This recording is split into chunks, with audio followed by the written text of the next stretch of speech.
अगला सवाल जो लोगों का बहुत ज़्यादा जो आता है वो ये कि घर पे जब वो क्वारंटीन में है, जब आइसोलेशन पीरियड में है 14 डेज़ के, तो उस टाइम पे ऐसा स्पेशल कुछ खाना खाना है या अलग से कुछ लिक्विड्स लेने हैं।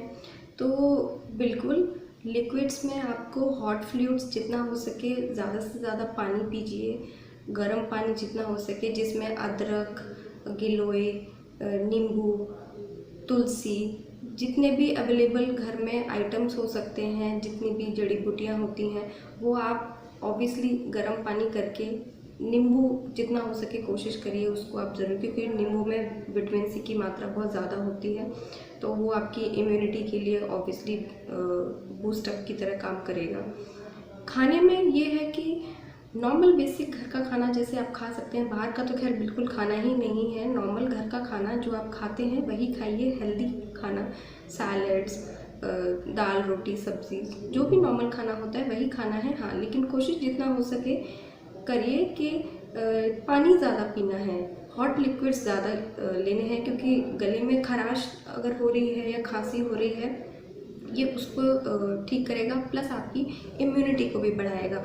और बॉडी में जिनको बहुत ज़्यादा जैसे फीवर होता है बहुत ज़्यादा, तो उस टाइम पे बॉडी में बहुत ज़्यादा सोडियम पोटेशियम का लॉस होता है, तो ORS आप जितना हो सके लीजिए। ORS की से ये रहेगा कि आपकी बॉडी में जितने भी सॉल्ट इम्बैलेंस है वो आपका ठीक होगा। तो सॉल्ट इम्बैलेंस होगा तो आप उसके लिए ORS लीजिए। तो ये हो गया कि आपने अपने आप को होम क्वारंटीन किया, आपने सारे टेस्ट कराए और आपने अपने आप का ध्यान रखा, आपने हॉट फ्लूइड्स लिए, आपने अपना सेल्फ केयर किया, ऑक्सीमीटर से अपना पल्स चेक किया और आपके 14 डेज़ हो गए। अब आपने एंटीजन टेस्ट कराया, उसके बाद भी पॉजिटिव आया, तब क्या करें? तो बिल्कुल भी नहीं डरना है। अगर 14 दिन के बाद भी अगर आपका PCR टेस्ट पॉजिटिव आता है, तो सेम जैसे आप अपने आप को अभी तक आइसोलेट किए हुए थे, जैसे आप अपना मास्क पहन रहे थे, जैसे आप अपना सेल्फ केयर कर रहे थे, सेम वही करना है। अपना पैरासीटामोल, अगर फीवर फिर भी आ रहा है तो वही खाते रहिए। हाँ, ऑक्सीजन चेक करते रहिए, अगर ऑक्सीजन में कोई प्रॉब्लम नहीं है, 94 के अबव है, तो सेम जिस तरह से आपने अभी तक 14 दिन तक अपने आप को मैनेज किया था, सेम वैसे ही मैनेज करना है। तो इसमें बिल्कुल भी घबराने की कोई बात नहीं है। अब रही बात कि आपने 14 डेज़ का आइसोलेशन किया और उसके बाद आपका टेस्ट नेगेटिव आया, तो वेल ऑब्वियस ये बहुत ही अच्छी बात है कि वो नेगेटिव आया, यानी कि आपने 14 डेज़ का जो एक क्रूशियल पीरियड था वो आपने एक निकाल लिया और आपकी बॉडी में काफ़ी एंटीबॉडीज़ बन चुकी हैं उसके अगेंस्ट, यानी कि आपने वायरस के अगेंस्ट आपकी बॉडी ने लड़ा उस चीज़ को, और फीवर भी नहीं है इस टाइम पे, तो बहुत अच्छी बात है। लेकिन इसका मतलब ये बिल्कुल नहीं है कि 14 दिन के बाद आपको कोरोना दोबारा से नहीं हो सकता। तो इसलिए कोरोना नेगेटिव होने के बाद भी ये नहीं है कि आप मास्क नहीं पहनेंगे या अपने आप को लोगों से बहुत ज़्यादा घुलेंगे मिलेंगे। ठीक है, दूर से मिलिए, 2 गज की दूरी, जो अभी तक सारे रूल्स बनाए गए हैं, मास्क पहनिए, सेल्फ आइसोलेशन करिए, डिस्टेंसिंग का पालन करिए, वो सब चीज़ें सेम वैसे ही रहेंगी। और इसके लिए आपको खुश होना चाहिए कि आपका टेस्ट नेगेटिव आया है। अगला सवाल ये है लोगों का कि अगर मान लीजिए आपको कोविड है, तो घर में जो बाकी मेंबर्स हैं क्या उनको तुरंत टेस्ट कराना चाहिए?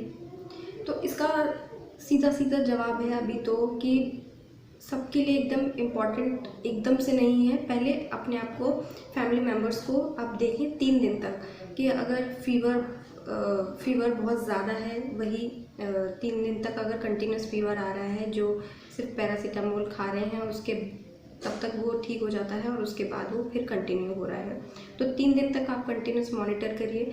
पल्स ऑक्सीमीटर से उनका ऑक्सीजन चेक करिए, अगर वो 93 94 के अगर नीचे है तो प्रॉब्लमेटिक सिचुएशन है। अगर 94 के अबव है यानी कि आपका ऑक्सीजन और हार्ट रेट बिल्कुल ठीक है, तो कुछ भी घबराने की ज़रूरत नहीं है। तो 3 दिन तक आप ये चीज़ें मैनेज करिए। उसके बाद अगर आपको लग रहा है, क्योंकि कभी कभी क्या होता है कि नॉर्मल सर्दी खांसी ज़ुकाम भी हो सकता है, तो उसके लिए ना ऑलरेडी इस टाइम पे हॉस्पिटल इतने ओवर बर्डनड हैं और जितने भी डायग्नोस्टिक टेस्ट हैं, टेस्ट सेंटर्स हैं, वो ऑलरेडी इतने ज़्यादा ओवरबर्डनड हैं कि आप सबके सब अगर टेस्ट कराने जाएंगे तो वो पॉसिबल नहीं हो पाएगा। तो 3 दिन तक आप एटलीस्ट मैनेज करें। देखें कि जैसे मैंने अभी बताया, ऑक्सीजन सेचुरेशन, फीवर, अगर वो मैनेज हो रहा है 3 दिन में तो कोई ज़रूरत नहीं है टेस्ट कराने की। लेकिन अगर एजेड लोग हैं, 3 दिन के बाद भी अगर लग रहा है कि वो चीज़ें ठीक नहीं हो रही हैं, स्पेशली एल्डर पीपल जो होते हैं, उनका इम्यूनिटी ऑलरेडी इतना वीक होता है, तो उनका आप तुरंत टेस्ट कराएं। अच्छा, अगला सवाल है लोगों का कि कोविड के साथ बाकी जो और सिम्टम्स हैं तो उनको कैसे मैनेज करना है। जैसे कि अगर आपको बुखार है, बुखार के लिए जो अभी मैंने बताया कि उसके लिए पैरासीटामोल आपको खाना ही खाना है। खांसी है, जैसे कि आपके गले में खराश है तो उसके लिए आप बीटाडीन का गार्गल कर सकते हैं। अच्छा, अगला सवाल है लोगों का कि जैसे कि नॉर्मल सर्दी खांसी ज़ुकाम जब शुरू हो गया, साथ में खांसी आ रही है या बलगम आ रहा है, तो उसको कैसे मैनेज करना है। तो जैसे कि अगर गले में खराश है तो गले के खराश के लिए आपको क्या करना है, जितना हो सके गरारे करें। गर्म पानी में नमक डाल के हल्का हल्का गरारे करें।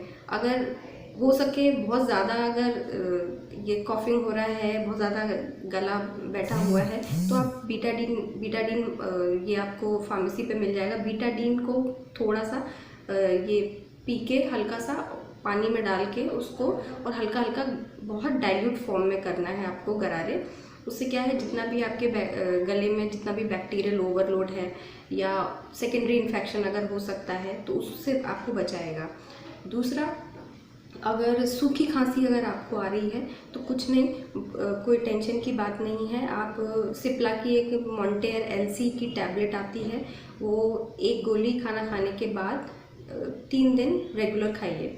अगर आपको बलगम वाली खांसी है तो ब्रोजेडेक्स नाम का एक सिरप आता है जिसको 1 चम्मच दिन में 3 बार लेना है। 3 दिन लीजिए और इससे आपका ये बलगम वाली, अगर बलगम आ रहा है तो वो भी ठीक हो जाएगा।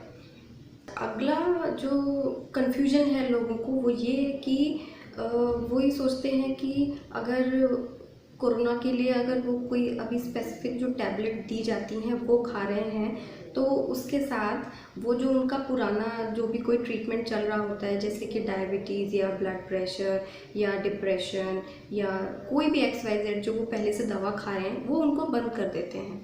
तो ऐसा बिल्कुल नहीं करना है, क्योंकि आपका जो पुराना ट्रीटमेंट है उसका इससे कोई मतलब नहीं है।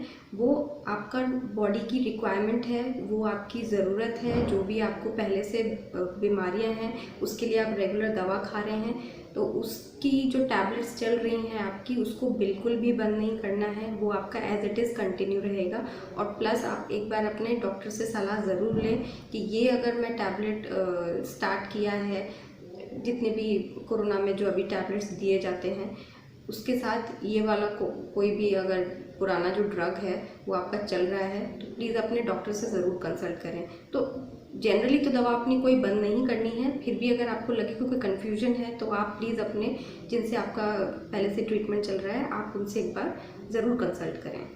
अगली चीज़ जो ध्यान देने वाली है वो ये है कि पेशेंट जैसे ही उनको पता चलता है कि कोविड का सिचुएशन है, बहुत ज़्यादा फैला हुआ है, तो उनका जैसे ही टेस्ट पॉजिटिव आता है तो वो तुरंत HRCT अपना CT स्कैन कराने चले जाते हैं।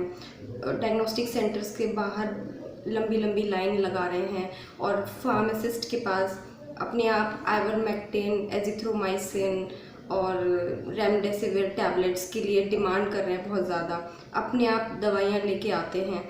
तो प्लीज़ मेरी पेशेंट से, लोगों से बहुत बड़ी रिक्वेस्ट है कि अपने आप दवाई कभी ना ख़रीदें, क्योंकि अभी तक कोरोना के लिए जितने भी ये टैबलेट्स हैं जो चलाई जा रही हैं, क्योंकि हर जगह यही टैबलेट चलाई जा रही हैं, तो इसका मतलब ये नहीं है कि आप अपने आप खुद जाके ख़रीदें और अपने आप खाना शुरू कर दें, क्योंकि आपको ये नहीं पता कि किस दवा का क्या साइड इफ़ेक्ट होता है, किस दवा से क्या प्रॉब्लम हो सकती है आपको, क्योंकि आपको ये नहीं पता होता है कि आप ऑलरेडी कुछ टैबलेट्स ले रहे होते हैं पहले से, तो किस दवा से क्या दवाइयों का साइड इफ़ेक्ट होता है।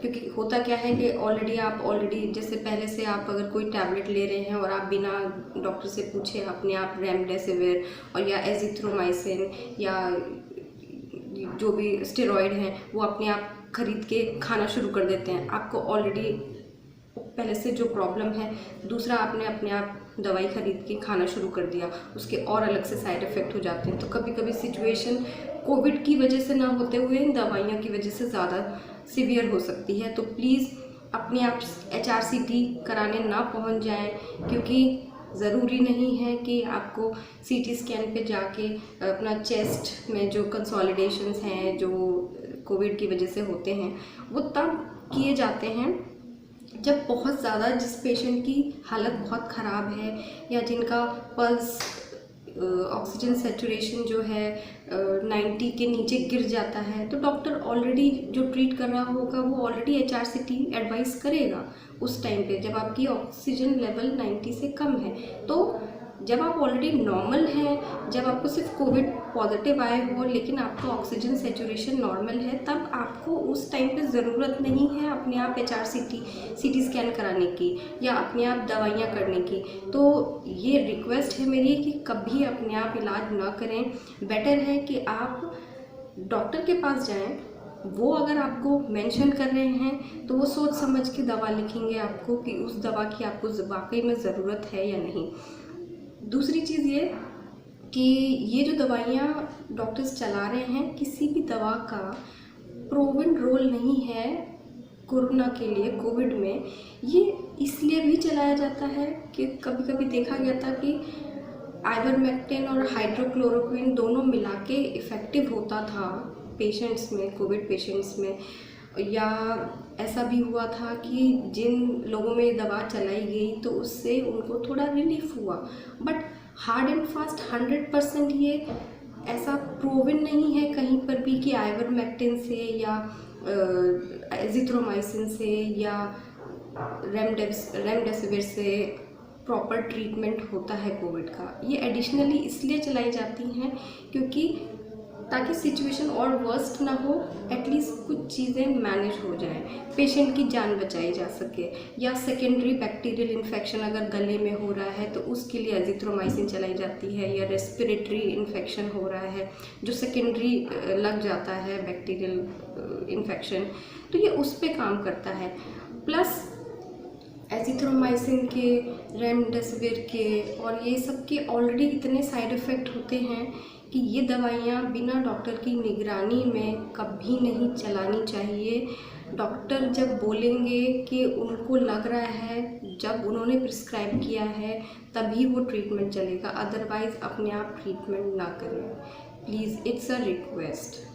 आई थिंक आज जितनी भी हमने क्वेरीज डिस्कस करी, जितने भी क्वेश्चंस डिस्कस किए, बहुत सारे लोगों को काफ़ी हद तक समझ में आए होंगे कि क्या क्या सावधानी बरतनी है, क्या क्या हमें ध्यान रखना है कोविड में, क्या चीज़ करनी है, क्या चीज़ नहीं करनी है, तो और क्या दवाई खानी है, क्या नहीं खानी है, आपका ऑक्सीजन सेचुरेशन कितना होना चाहिए, उसके बाद आपको हॉस्पिटल जाना है, कब प्रॉपर केयर करना है। तो मुझे लगता है काफ़ी लोगों को हद तक ये चीज़ें क्लियर हो गई होंगी और मैं कोशिश करती हूँ कि नेक्स्ट वीडियो में इसके बारे में और भी जो ड्रग्स चलाए जाते हैं उनके बारे में, जितने भी साइड इफ़ेक्ट्स हैं उनके, उसके बारे में मैं बताने की कोशिश करूँगी नेक्स्ट वीडियो में। आई होप इस वीडियो में आपको जितनी क्वेश्चंस होंगे उनको मैं कुछ हद तक क्लियर कर पाई होंगी। और अगर आपको कुछ भी प्रॉब्लम हो या कुछ भी अगर क्वेरी हो तो आप प्लीज़ कमेंट बॉक्स में ज़रूर कमेंट करिए। और आपको ये वीडियो कैसा लगा, आपकी चीज़ें कितनी क्लियर हो पाई, प्लीज़ आप कमेंट बॉक्स में ज़रूर कमेंट करिए। तो ये था आज का कोविड को हम कैसे घर पे हरा सकते हैं, कैसे चीज़ों को मैनेज कर सकते हैं घर पे, और अगर प्रॉब्लम ज़्यादा आती है तो कैसे हम सिचुएशन को हैंडल करें, कब हॉस्पिटल जाना है। तो आई थिंक ये काफ़ी हद तक क्लियर हुआ होगा लोगों को। और कोशिश करती हूँ कि मैं नेक्स्ट वीडियो में और चीज़ें क्लियर करने की कोशिश करूँगी। आपको ये वीडियो कैसा लगा हमें कमेंट बॉक्स में ज़रूर कमेंट करिए, और लाइक शेयर सब्सक्राइब करना ना भूलें। Thank you.